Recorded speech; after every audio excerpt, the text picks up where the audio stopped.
Imant, Jā. Čau. Esi dzirdējis tādu teicienu, lai pirmo akmeni met tas, kurš bez vainas? Nē.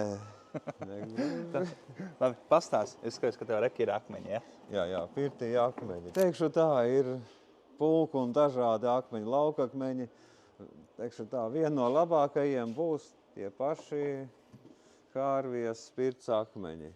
Tas nāk no Somijas, Čembas, labi akumulē siltumu, ilgi uztur, var liet ūdeni, nesprāgs.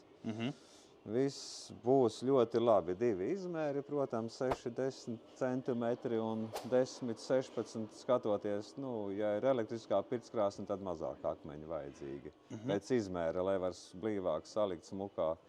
Piedod, jautājums, kāpēc citi sprākst? Piemēram, šie nesprākst, bet kāpēc citi akmeņi sprākst? Akmens struktūra, jo, teiksim, kad akmeni bieži vien arī dedzinot skalda, bet šitie pārbaudīti laika procesā nesprāks, nebūs tādi pārsteigumi pirtī. Jā, ok, super. Tāpat kā, teiksim, vēl ir interesants moments, te pētīju, vai izvēlēties pelēkus akmeņus, kas ir kvarca akmeņi no Ukraiņas. Tas būs sarkani. Viņiem funkcija viss tā paša, īpašības, viss tas pats būs.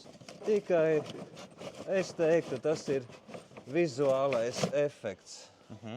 Kā izskatīsies jums krāsniņi, ka lejiet ūdeni? Sarkani, pelēki, jo vēl ir arī vulkāniskie akmeņi. Tad būs melnā krāsā akmeņi. Redziet, teiksim tā, ja saliek kopā.